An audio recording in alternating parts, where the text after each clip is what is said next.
விருச்சிகம் ராசி குருப்பெயர்ச்சி பலன்கள் 2026 மே மாதம் 26ஆம் தேதி வாக்கிய பஞ்சாங்கத்தின் அடிப்படையிலும் திருக்கணித அடிப்படையில் 2026 ஜூன் மாதம் 2ஆம் தேதி இந்த அடிப்படையில் குருப்பெயர்ச்சி நடைபெற இருக்குது. உங்கள் ராசியில் இருக்கக்கூடிய நட்சத்திரங்கள் குரு பகவானுடைய விசாக நட்சத்திரம் 4வது பாதம், சனியினுடைய அனுச நட்சத்திரம் 4 பாதங்களும், புதனுடைய கேட்டை நட்சத்திரம் 4 பாதங்களும் இருக்குது. இப்போ உங்களுக்கு ராசி கட்டத்தில் இருக்க மற்ற கிரகங்கள் சனி 5ஆம் இடத்துல, அதாவது வாக்கிய பஞ்சாங்கத்தின் அடிப்படையில் பார்க்கும்போது சனி பெயர்ச்சி 2026 மார்ச் மாதம்தான் நடந்திருக்கு. இந்த வாக்கிய பஞ்சாங்க சனி பெயர்ச்சி இது வரைக்கும் உங்களுக்கு 4ஆம் இடத்துல சனி 4ஆம் இடத்துல இருந்துக்கிட்டு 5ஆம் இடத்துக்கு வந்திருக்கு. இப்போ 4ஆம் இடத்துல சனி இருந்த வரைக்கும் உங்களுக்கு நிறைய பிரச்சனைகள் கொடுத்துருக்கான் அந்த சனி. அதாவது 4 சனி இருக்கும்போது தொழிலில் பிரச்சனை வரும், குடும்பத்தில் பிரச்சனை வரும், பணப்பிரச்சனை வரும், விபத்துகள், மரணங்கள், இந்த மாதிரி நிறைய பிரச்சனைகள் 4ஆம் இடத்துல இருக்கும்போது அவங்க அந்த பிறந்த ஜாதகத்துக்கு தகுந்த மாதிரி பலன்கள் இருந்திருக்கும். இப்போ அந்த இடத்துலேருந்து விலகி உங்களுக்கு பூர்வ புண்ணியஸ்தானம் 5ஆம் இடத்துல சனி இப்போ தான் உங்களுக்கு இந்த மார்ச் மாதம் போயிருக்கு. ஒரு 2லேருந்து 2.5 வருஷம் அந்த இடத்துல இருந்து அதற்கான பலன்களை உங்களுக்கு தரப்போகுது. ராகு இந்த 2026 கடைசி வரைக்கும் உங்களுக்கு அந்த 4ஆம் இடத்துல ராகு இருக்கும். அதுக்கப்புறமா ராகு பயிற்சி வரும்போது உங்களுக்கு 3ஆம் இடத்துக்கு வந்துடும். கேது இப்போ 10ல் இருக்குது. உங்களுக்கு குரு பகவானை பொறுத்த வரைக்கும் இது வரைக்கும் 8ஆம் இடத்துல இருந்த குரு உங்களுக்கு இப்போ 9ஆம் இடத்துல பாக்கியஸ்தானத்தில் அதுவும் உச்ச குருவாக வரப்போகுது. குரு பகவான் 12 ஆண்டுகளுக்கு ஒரு முறை கடகத்தில் உச்சமாக வரும். உங்களுக்கு அதாவது 12 ராசிகள்லேயே பாகிஸ்தானத்தில் குரு உச்சமாக வருவது உங்களுக்கு மட்டும்தான். இது ஒரு மிகப்பெரிய ஒரு யோகமான அமைப்பு. வேற எந்த ராசிக்கும் பாகிஸ்தானத்தில் குரு உச்சமாகாது. உங்களுக்கு தான் இந்த யோகமான அமைப்பு இருக்குது. 8ல் குரு இருந்த வரைக்கும் இது வரைக்கும் உங்களுக்கு 8ஆம் இடத்துல குரு இருக்குது. 4ல் ராகு இருந்திருக்கு. அப்போ இந்த எல்லா கிரகங்களுமே உங்களுக்கு இது வரைக்கும் மோசமான இடத்துல தான் இருந்திருக்கு. 4ல் ராகு இருக்கும்போது நிறைய பிரச்சனைகள், 8ல் அதுவும் அதாவது 8ஆம் இடத்துல குரு இருக்கும்போது எவ்வளவு பிரச்சனைன்னா, பொதுவாக 8ஆம் இடத்துல சனி வரும்போது எவ்வளவு பிரச்சனை இருக்கும் அதை நம்ம சொல்லி தெரிய வேண்டிய அவசியம் இல்லை. அதாவது அஷ்டம சனி அனுபவிச்சவங்களுக்கு அந்த சனியினால் ஏற்பட்ட பிரச்சனைகள் எவ்வளவுன்னு தெரியும். 8ஆம் இடம் தான் நிறைய கஷ்டங்களும் பிரச்சனைகள் இருக்கக்கூடிய இடம். அந்த இடத்துல அந்த சனி வரும்போது நிறைய பிரச்சனைகள் கொடுக்கும். குரு பகவானும் 8ஆம் இடத்துல இருந்த போது உங்களுக்கு நிறைய பிரச்சனைகள் இருந்திருக்கும். அதாவது சனி கொடுக்கறதுல ஒரு உத்தேசமாக பாதி அளவு பிரச்சனை குரு பகவான் அந்த இடத்துல 8ஆம் இடத்துல வரும்போது உங்களுக்கு இருந்திருக்கும். அப்போ 8ல் குரு இருந்த போது 4ஆம் இடத்துல ராகு இருந்த இது வரைக்கும் உங்களுக்கு தொழிலில் நிறைய பிரச்சனைகள், பணப்பிரச்சனை, குடும்ப பிரச்சனை, இப்படி திருமண தடைகள், தாமதம் ஏற்பட்டிருக்கும். இப்படி நிறைய பிரச்சனைகள் வந்திருக்கும். இன்னும் நீங்கள் என்னெல்லாம் எதுக்கெல்லாம் முயற்சி பண்ணியிருப்பீங்களோ அதெல்லாம் உங்களுக்கு சாதகமாக நடந்திருக்காது. இப்போ பார்த்தீங்கன்னா அது எல்லாமே தலைகளாக மாறப்போகுது இந்த குரு பெயர்ச்சி மூலமாக. 12 ராசிகளில் இந்த குரு பெயர்ச்சி ஒரு 6 ராசிகளுக்கு யோகமான பெயர்ச்சியாக அமைய இருக்குது. அந்த 6 ராசிகளில் மிகவும் அதிகமாக நன்மைகளை பெறக்கூடிய ராசி விருச்சிக ராசி தான். உங்களுக்கு தான் குரு 9ல் உச்சமாக வருது. உச்சம் என்பது பார்த்தீங்கன்னா மற்ற ராசிகளுக்கெல்லாம் 9ஆம் இடத்துல குரு வரும்போது யோகத்தை தான் கொடுக்கும். நிறைய யோகத்தை இருக்கும். பாகிஸ்தானத்தில் குரு வரும்போது நிறைய யோகங்களை கொடுக்கும். உங்களுக்கு அது பல மடங்கு இன்னும் அதிகமாக யோகத்தை தரப்போகுது. ஏன்னா குரு உச்சமாக வரும்போது அதனுடைய பவர் இன்னும் பல மடங்கு அதிகமாக இருக்கும். ஒரு பழமொழி சொல்லுவாங்க, அகப்பட்டவனுக்கு அஷ்டமத்தில் சனி, ஓடிப்போனவனுக்கு 9ல் குரு. அப்படின்னா என்ன அர்த்தம்னா, 8ஆம் இடத்துல சனி வரும்போது அது ஒரு சூழ்ச்சி வலை பின்னல் மாதிரி. அந்த சூழ்ச்சி வலை பின்னல்லேருந்து நம்ம அகப்பட்டு உள்ளே இருந்துட்டோம்னா நமக்கு நிறைய அது ஒரு மரண கண்டம் மாதிரி. அதுலேருந்து தப்பிச்சு வர்றது ரொம்ப ரொம்ப கடினம் 8ல் சனி வரும்போது. அப்போ 8ஆம் இடத்துல சனி வரும்போது நம்ம அதுலேருந்து தப்பிக்க முடியாத அளவுக்கு ஒரு உள்ளே அகப்பட்டு நிறைய பிரச்சனைகளை நம்ம அனுபவிக்க வேண்டிய சூழ்நிலை. அதுக்கு அடுத்த இடம் 9ஆம் இடம். அந்த 9ஆம் இடத்துல குரு வரும்போது 8ஆம் இடத்துல நம்ம எவ்வளோ கஷ்டங்களை அனுபவிச்சோமோ அதுக்கு பல மடங்கு நமக்கு யோகங்களை தரக்கூடியது தான் 9ஆம் இடத்துல குரு வரும்போது. அதனால தான் அகப்பட்டவனுக்கு அஷ்டமத்தில் சனி, ஓடி போனவனுக்கு 9ல் குரு. நம்ம வந்து 8ஆம் இடத்துலேருந்து விலகி 9ஆம் இடத்துல ஒரு பஞ்சம் புகுந்த மாதிரியான ஒரு அமைப்பு தான் இப்போ வந்து உங்களுக்கு. இது வரைக்கும் உங்களுக்கு அந்த சனியினால் 4ஆம் இடத்துல இருந்த சனியினாலையும் 8ஆம் இடத்துல இருந்த குரு பகவான் மூலமாக கிடைச்ச கஷ்டங்கள் எல்லாம் பல மடங்கு உங்களுக்கு யோகமாக திருப்பி தரக்கூடிய அமைப்பு தான் 9ஆம் இடத்துல பாகிஸ்தானத்தில் குரு உச்சமாக வரக்கூடிய இந்த அமைப்பு. இது வந்து மிகப்பெரிய ஒரு யோகத்தை பெறக்கூடிய ராசி தான் விருச்சிக ராசி. இதில் நிறைய நன்மைகள் உங்களுக்கு கிடைக்க போகுது. அடுத்தது பார்த்தீங்கன்னா அந்த குரு பகவான் வந்து இருக்கிற இடத்தையும் யோகத்தை செய்யும். ஆனால் அதை விட அதிகமாக இருக்கக்கூடிய இடத்துல இருந்து அது எந்த இடத்த பார்க்குதோ அந்த பார்க்கக்கூடிய இடங்கள் இன்னும் பல மடங்கு யோகமாக அமையும். அப்போ குரு பகவானுக்கு 3 பார்வை, 5, 7, 9 3 பார்வைகளும் முதல்ல வந்து அது எங்கே பார்க்குதுன்னா உங்கள் ராசியை பார்க்கும். 9ஆம் இடத்துல இருக்கக்கூடிய குருவின் 5வது பார்வை உங்கள் ராசியை பார்க்குது.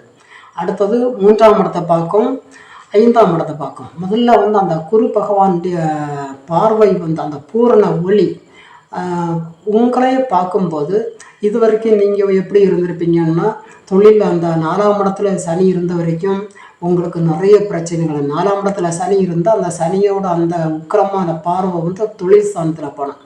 அப்போ தொழிலில் நிறைய பிரச்சனைகள் உங்களுக்கு ஏற்பட்டிருக்கும் கடந்த ஒரு 2.5 வருஷமாட்டு. அப்போ தொழிலில் நிறைய பிரச்சனை, பணப்பிரச்சனை, குடும்பத்தில் பிரச்சனை, அவமானம், அசிங்கம், விபத்து, இன்னும் சில பேர் மரணத்துலேருந்து கூட தப்பிச்சிருப்பாங்க. இப்படி நிறைய பிரச்சனைகளை சந்தித்து ரொம்ப சோர்வாக இருப்பீங்க. உங்கள் முகத்தில் வந்து ஒரு சந்தோஷத்தை பார்க்க முடியாது. ஏதோ ஒன்று இழந்தது மாதிரி ஒரு கவலையோடு துக்கத்தோடு இருப்பீங்க. அப்படி துக்கத்தோடு கவலையோடு இருக்கிற உங்களுக்கு இந்த பூரண அந்த குருவினுடைய பூரண ஒளி அந்த பார்வை வந்து உங்கள் மீது படும்போது உங்கள் முகத்தில் வரும் சந்தோஷம், அந்த கவலைகளை எல்லாம் மறந்து பிரச்சனைகள் எல்லாம் விலகி உங்களுக்கு அது நல்ல யோகமாக அமைய போகுது. நீங்கள் எதையெல்லாம் இழந்ததெல்லாம் பல மடங்கு உங்களுக்கு திருப்பி கிடைக்கக்கூடிய ஒரு காலம்தான் இந்த குரு பெயர்ச்சி. 2026 ஜூன் மாதத்துக்கு பிறகு உங்களுக்கு வாழ்க்கையை தலைகளாக மாறப்போகுது. விருச்சிக ராசி மிகவும் யோகத்தை அனுபவிக்கக்கூடிய ஒரு ராசி தான் நீங்கள். அப்போ உங்களுக்கு நீங்கள் எதெல்லாம் இழந்தீங்களோ அதெல்லாம் உங்களுக்கு பல மடங்கு திருப்பி, அதாவது தொழிலில் நஷ்டம்னா அந்த தொழில் வந்து இனிமேல் நல்லா இருக்கும். இந்த காலகட்டத்தில் வந்து உங்களுக்கு இந்த 4ஆம் இடத்துல அர்த்தாஷ்டம சனியாக இருந்த அந்த சனியும் விலகி போயாச்சு. சனி வந்து இப்போ 4லேருந்து விலகி 5ல் வந்தாலும் 5ல் வந்து பெரிய அளவு யோகத்தை கொடுக்காது என்பதுதான் பொதுவான இது. ஏன்னா 5ல் வந்து சுப கிரகங்கள் குரு, சுக்கிரன் இது மாதிரியான கிரகங்கள் வரும்போது தான் யோகத்தை கொடுக்கும். ஆனால் உங்களுக்கு வந்து 4ல் இருந்தபோது நிறைய பிரச்சனைகள் அந்த சனியினால்.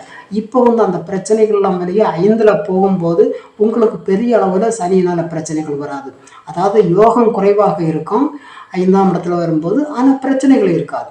4ல் இருக்கும்போது நிறைய தொழிலில் பிரச்சனையை பார்த்துருப்பீங்க. பண பிரச்சனை, நிறைய அடிதடி வம்பு வழக்கு, இந்த மாதிரி விபத்துகள், இந்த மாதிரி நிறைய பிரச்சனைகள் அதுவாக வந்திருக்கும். நிறைய பேர் அதை அனுபவிச்சிருப்பீங்க.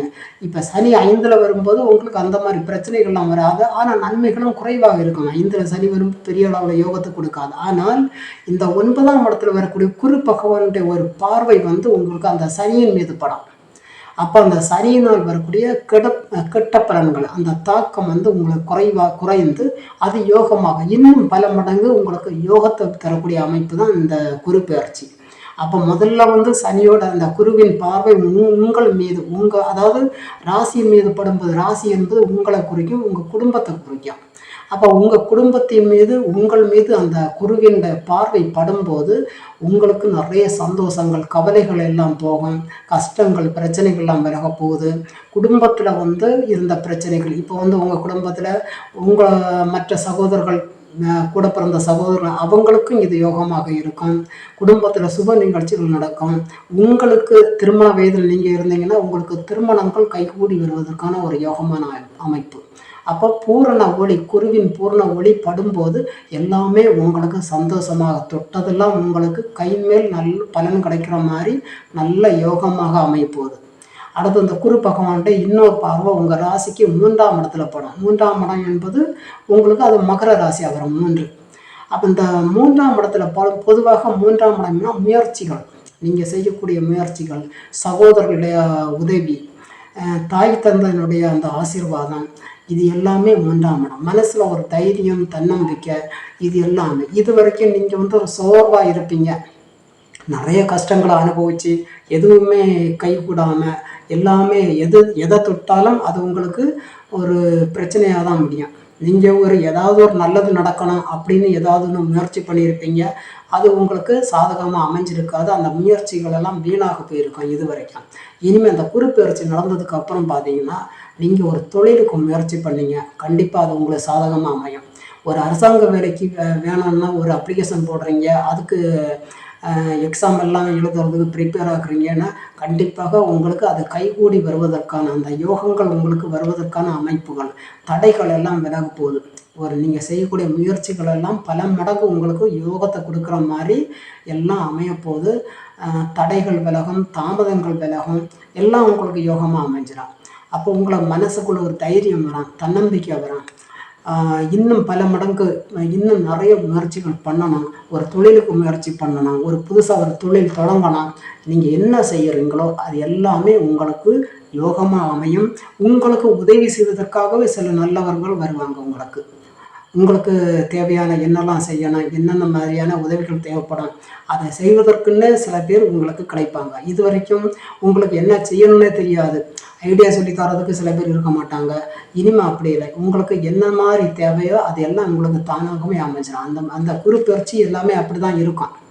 அடுத்தது பார்த்திங்கன்னா, குரு பகவானுடைய இன்னொரு பார்வை உங்களுக்கு 5ஆம் இடத்துல படுது, பூர்வ புண்ணியஸ்தானம். இப்போ சனி இப்போ தான் விலகி, 4ல் இருந்த சனி இப்போ தான் விலகி 5ஆம் இடத்துல போயிருக்கு. இப்போ 5ஆம் இடத்துல பொதுவாக சனி இருந்தாலும் பெரிய அளவில் யோகத்தெல்லாம் கொடுக்காது, நல்லதும் கெட்டதும் கலந்து கிடைக்கிற மாதிரியான பலன்கள் தான். அப்போ இந்த சனி 5ஆம் இடத்துல இருக்கும்போது குருவின் பார்வையும் அந்த சனியின் மீது அந்த மீன ராசியில் படும்போது இன்னும் உங்களுக்கு அந்த சனியினால் வரக்கூடிய தாக்கம் குறைந்து அது யோகமாக அமையும். பொதுவாக பிறந்த ஜாதகத்தில் 5ஆம் இடத்துல இந்த அசுப கிரகங்கள் இருந்துச்சுன்னா, அதாவது முக்கியமாக ராகு அல்லது சனி இந்த மாதிரி கிரகங்கள் இருக்கும்போது அவர்களுக்கு திருமணங்கள் தாமதமாகும். திருமணம் ஆனாலும் குழந்தை செல்வம் கிடைக்காம நிறைய பேர் இருப்பாங்க. 5ஆம் இடம் கெட்டு போயிருந்ததுன்னா குழந்தை செல்வம் பிறக்காது, குழந்தை கிடைக்காது. கல்யாணம் ஆகியும் பல வருஷங்களாக பிள்ளை இல்லாமல் இருப்பாங்க. அப்போ 5ஆம் இடம், அந்த மாதிரி 5ஆம் இடம் கெட்டு போய் இருக்கிறவங்களுக்கெல்லாம், அதாவது இப்போ இந்த விருச்சிக ராசியில் திருமணம் ஆகி யாருக்கெல்லாம் குழந்தை செல்வம் இல்லையோ அவர்களுக்கெல்லாம் குழந்தை திருமண அமைப்பு இருந்தாலும் அந்த சனியின் மீது குருவின் பார்வைப்படும் போது சனியினால் வரக்கூடிய கெடுபலங்களை எல்லாம் குறைந்து உங்களுக்கு அது யோகமாக அமையும். இன்னும் பல மடங்கு யோகங்கள் கிடைக்கும். ஏன்னா குருவினோட பார்வை சாதாரண பார்வை கிடையாது, இது உச்சம் பெற்ற பார்வை, குரு உச்சம்.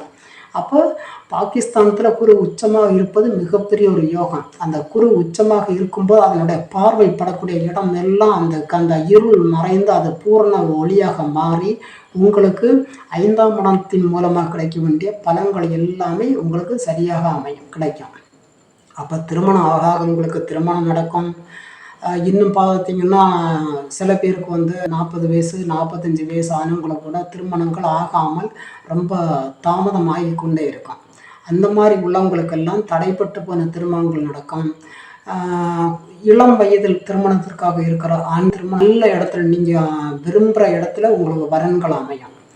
இப்படி அப்போ திருமண யோகங்கள் கிடைக்க போகுது. திருமணம் ஆகியும் பல ஆண்டுகளாக குழந்தை செல்வம் இல்லாதவங்களுக்கு குழந்தை பிறப்பதற்கான அமைப்புகள் இருக்குது. இப்போ இன்னொரு விஷயம் அந்த 5ஆம் இடம் பூர்வீக சொத்து, அதாவது பூர்வ புண்ணிய ஸ்தானம்னா பூர்வீக சொத்து தான் முக்கியமாக. அப்போ சில பேருக்கு பார்த்தீங்கன்னா ரொம்ப வருஷமாக பூர்வீக சொத்துக்கள் ரொம்ப பிரச்சனையாக ஒரு சுமூகமாக முடியாமல் இருக்கும். அது கோர்ட்டில் கேஸில் இருக்கலாம், அல்லது வேறு ஏதாவது பிரச்சனைகள் அதில் இருக்கும். அதை ரொம்ப வருஷமாக ஒரு முடிவுக்கு வராமல் இருக்கும். அந்த மாதிரி பூர்வீக சொத்துக்கள் பிரச்சனைகளில் இருக்குதுன்னா அந்த குரு பயிற்சிக்கு பிறகு உங்களுக்கு அது நல்ல யோகமாக உங்களுக்கு சாதகமாக எல்லாம் முடிவு ஏற்பட்டு அது ஒரு சமரச உடன்பாடு ஏற்பட்டு உங்களுக்கு கிடைக்க வேண்டிய அந்த சொத்துக்கள் உங்களுக்கு கிடைப்பதற்கான யோகங்கள் இருக்குது. பூர்வீக சொத்துக்கள் இருக்கிற பிரச்சனை எல்லாம் விலகி உங்களுக்கு அது சாதகமாக அமையும். அடுத்தது இன்னொரு விஷயம், இந்த 5ஆம் இடத்துல குருவின் பார்வை படும்போது முன்னோர்களுடைய அந்த திதி கொடுக்கறது. சில பேர் பார்த்தீங்கன்னா சில குடும்பங்களை சில பேர் இறந்துருப்பாங்க, திதி கொடுக்காம இருக்கும். அப்படிப்பட்டவங்க, அதாவது உங்கள் குடும்பத்தில் இறந்து போனவங்களுக்கு திதி கொடுப்பதற்கான ஒரு யோகமான அமைப்பு தான் இந்த குரு பயிற்சி. இப்போ இந்த குரு 9ல் வரும்போது அதனுடைய பார்வை 5ஆம் இடத்துல படும்போது இந்த டைமில் வந்து அந்த உங்கள் குடும்பத்தில் யாராவது இறந்தாங்க அப்படின்னா அவங்களுக்கு திதி கொடுத்தீங்கன்னா அவங்களுடைய முன்னோருடைய ஆசீர்வாதமும் அவங்களுடைய உதவியும் உங்களுக்கு கிடைக்கும். அது இல்லாமல் இது வந்து இந்த 5ஆம் இடத்துல இந்த குருவின் பார்வைப்படும்போது இது ஒரு முக்கியமான ஒரு ஆசீர்வாதம் தான் இது. அதாவது முன் ஜென்மத்தில் உள்ள பாவங்கள் எல்லாம் மறைந்து உங்களுக்கு அது புண்ணியமாக மாறக்கூடிய அமைப்பு. அதாவது 5ஆம் இடம் சொன்னாலே அது பூர்வ புண்ணியஸ்தானம் தான். அதாவது குருவின் பூர்ண ஒளி 5ஆம் இடத்துல படும்போது முன்னோர்களுடைய உதவி உங்களுக்கு கிடைக்கும், அந்த ஆசீர்வாதம் உங்களுக்கு கிடைக்கும், தெய்வத்தினுடைய ஆசீர்வாதம் கிடைக்கும். இப்படி எல்லாமே உங்களுக்கு இந்த குரு பயிற்சி நடந்ததுக்கு அப்புறமா ஜூன் மாதத்துலேருந்து உங்களுக்கு மிகப்பெரிய ஒரு யோகமாக அமையப்போகுது. 12 ராசிகளில் ஒரு 6 ராசிகள் தான் இந்த குரு பயிற்சி மூலமாக அதிகமாக யோகம் பெறக்கூடிய ராசி. அந்த 6 ராசிகள்லேயே விருச்சிக ராசியில் உள்ள உங்களுக்கு இது மிகப்பெரிய ஒரு யோகம். வேறு மற்ற ராசிகளை விட விருச்சிக ராசிக்கு தான் பாகிஸ்தானத்தில் குரு உச்சமாக வரக்கூடிய அமைப்பு. அப்போ இது உங்களுக்கு மிகப்பெரிய ஒரு யோகம். இது வரைக்கும் நீங்கள் வந்து கடந்த காலத்தில் பட்ட கஷ்டங்கள், இந்த சனி 4ஆம் இடத்துல இருந்த வரைக்கும், குரு 8ஆம் இடத்துல இருந்த வரைக்கும் உங்களுக்கு நிறைய பிரச்சனைகள் வந்திருக்கும். அதுக்கு எல்லா பிரச்சனைகளும் விலகி, எல்லா கஷ்டங்களும் விலகி உங்களுக்கு பல மடங்கு இழந்ததை திருப்பி பெறுவதற்கான ஒரு யோகமான அமைப்பு தான் இப்போ வரக்கூடிய குரு பயிற்சி 9ல். இது வந்து நீங்கள் வந்து இன்னும், அதாவது இந்த அமைப்பு வந்து பார்த்திங்கன்னா எல்லாருக்கும் ஒரே மாதிரி இருக்காது. உங்கள் பிறந்த ஜாதகத்தில் வந்து கிரகங்கள் நல்ல யோகமான அமைப்பில் இருக்கிறவங்களுக்கெல்லாம் இன்னும் இந்த குரு பயிற்சி நடந்ததுக்கு அப்புறமா டாப் லெவலில் போவீங்க. அவங்கவுங்க பிறந்த ஜாதகத்துக்கு தகுந்த மாதிரி தான் பலன்கள் இருக்கும். அதாவது யோகமான கிரக ஜாதகம் உள்ளவங்களுக்கெல்லாம் இந்த குரு பயிற்சி நடந்ததுக்கு அப்புறமா உங்களுக்கு வந்து புகழின் உச்சியில் போவதற்கான, பேரும் புகழும் கிடைப்பதற்கான ஒரு அமைப்பு தான் இப்போ வரப்போகுது. பொதுவாக விருச்சிக ராசியில் உள்ள எல்லாருக்குமே இந்த குரு பயிற்சி வந்து நல்லா இருக்கும். அதாவது வாய்ப்புகள் வரும்போது அதை சரியாக பயன்படுத்த தெரிஞ்சிருக்கணும். முயற்சிகளும் பண்ணுங்கள். இன்னும் உங்களுக்கு நீங்கள் தொடர்ந்து ஒவ்வொரு காரியங்களுக்கும் நீங்கள் பல தடவை முயற்சி பண்ணணும். முக்கியமாக தொழிலாக இருந்தாலும் சரி, ஒரு கவர்மெண்ட் வேலையாக இருந்தாலும் சரி, அதுக்கெல்லாம் உங்களுக்கு நிறைய முயற்சி பண்ணும்போது இன்னும் இது உங்களுக்கு யோகமாக இருக்கும். அடுத்தது இந்த குரு பயிற்சியினால் உங்களுக்கு கிடைக்கக்கூடிய மற்ற யோகங்கள்னு பார்த்தீங்கன்னா தடைப்பட்டு போன திருமணங்கள் நடக்கும். நீங்கள் அதற்காக நீங்கள் வந்து முயற்சி பண்ணிங்கன்னா ரொம்ப வருஷமாக திருமணம் நடக்காதவங்களுக்கெல்லாம் திருமணம் நடக்க போகுது. இளைய வயதில் உள்ளவர்களுக்கும் திருமணம் நடக்கும்.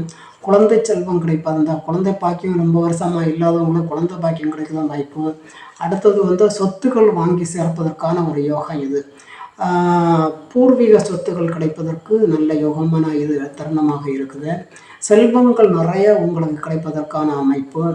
நிறைய பணம், பல வழிகளில் உங்களுக்கு பணம் வந்து சேருவதற்கான ஒரு யோகமான காலகட்டம் இந்த குரு பயிற்சி. அதாவது பாகிஸ்தானத்தில் குரு வரும்போது எல்லா வகையான பாக்கியங்களும் உங்களுக்கு கிடைக்கும்.